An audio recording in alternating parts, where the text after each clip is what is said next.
Hello, I'm Jason and welcome to Random Comic Book Thoughts. This is a new video from me where I will discuss random things comic related that cross my mind, subjects I want to rant a little bit about.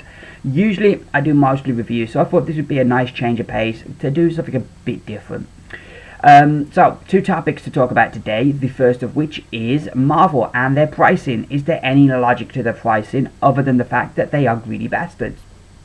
And, you know, those of you who don't know, Marvel have their $3.99 books and the $2.99 books. The only difference between the two books is that the $3.99 books you get a digital download with that book. Now, that is the only difference between the two books. Now, logic for me would say your $3.99 books are going to be your books that sell the most and also are the most recognized characters. So that would be, I don't know what books are the top sellers, but the books that I would think that are the most well-known characters are your like Avengers, your X-Men, Spider-Man, Wolverine, Hulk, Captain America, did I say Iron Man? Thor, Loki possibly, Deadpool, Fantastic Four, Black Widow and Hawkeye. Those for me would be your characters that are the most well-known characters for Marvel. You then would have your $2.99 books, which would be the books that either A, have a history of not selling well and been cancelled, or B, are your lesser known characters. So for me, your $2.99 range of books would be characters like possibly Silver Surfer, She-Hulk, The Punisher, Iron Fist, Moon Knight, Daredevil possibly, or did I already say Daredevil? I don't know.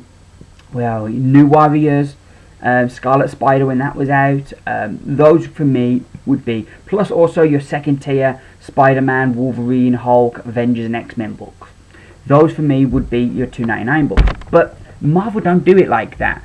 A lot of those books I said that you'd think would be $2.99 are $3.99. Books like Moon Knight, Iron Fist, Silver Surfer, or $3.99. Hawkeye, a character you think would be really recognized well, is $2.99, and She-Hulk is $2.99, which is the right price for She-Hulk. She has a history of having her run cancelled. But then you've got other books that are in that same boat, like Moon Knight and like Punisher, and they're also $3.99. So why aren't they $2.99? Because they're in the same boat as She-Hulk. So I can't see any logic there for how to decide. So then you think, well, is it creative teams? And even that logic falls down. Last year, Matt Fraction, one of the best well-known writers right now, he had a really great run on Iron Man.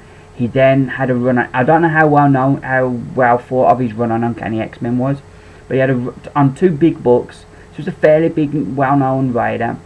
And his 3 books last year that he wrote for Marvel, Fantastic Four, FF, and Hawkeye, they were all $2.99 books. Yeah, so he can't. And FF, you had a really well-known artist, Mark Bagley, who's done some big profile stuff. He was the artist on that book. So it can't be creative teams either. So I just don't understand how they decide it. And sometimes I think a book being $3.99 hurts a book. How many books have been cancelled or been relaunched over the last year? You look at the Avengers books, for example. Every book that got Avengers in the title is $3.99. But you look, you've had Secret Avengers have been relaunched. Avengers AI and Dark Avengers have been cancelled. I don't know. I haven't heard of Avengers Assembled. Is that book still out there?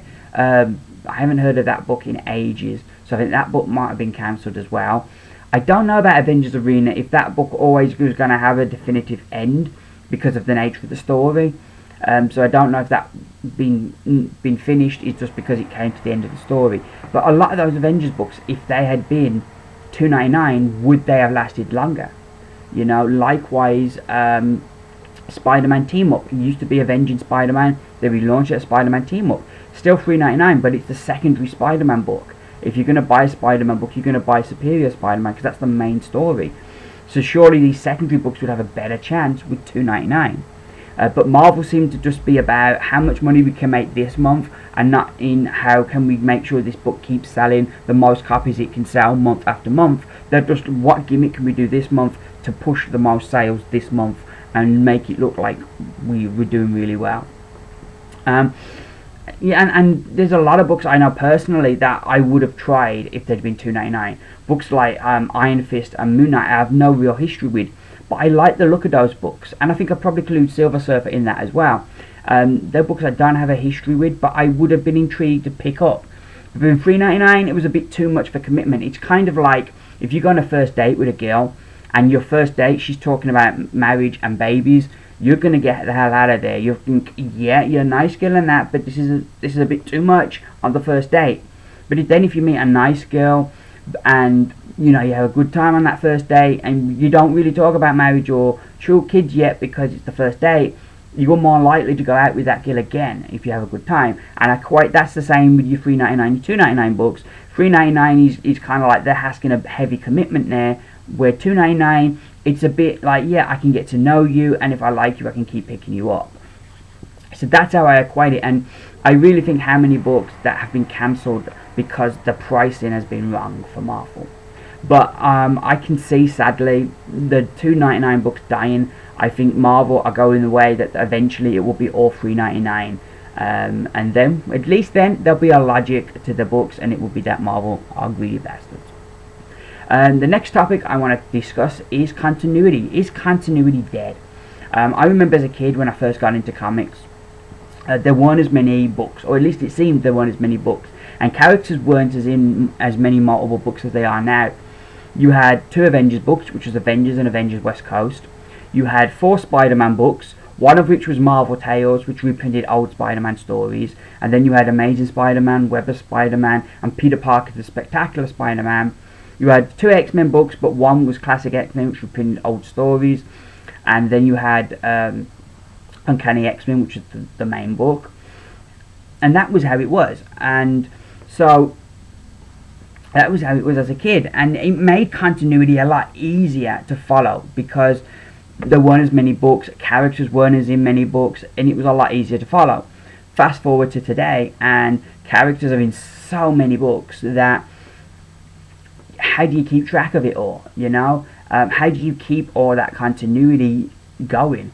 Yeah, continuity does flow through a few books, but I find myself that the books I enjoy most, books like Thor, God of Thunder, Uncanny Avengers, Wonder Woman, Green Arrow, those books are doing their own thing on their own run and really hook up with no other book. They're just doing their own thing, and I just really wonder, is there a need anymore for continuity? I find the best approach for me is I just read a book and I enjoy the book and its own merits, and I don't think about how it hooks up to other stuff, because I think it's really tough. I think characters like Iron Man last year went into space, didn't he? And that was pretty much carried around all the books, but Iron Man was only appearing at that point in 1 book, well 2 if you count Avengers. It was in Avengers, but it was only had his own book, and so it was a lot easier. Well, when you've got a character like, say, with DC, with Batman, and he's in so many books, how do you make any kind of sense of that?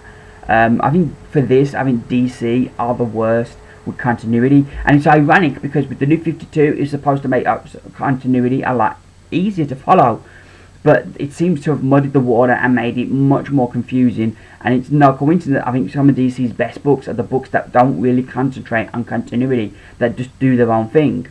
So while I don't think continuity is dead, I think it's a lot harder to follow.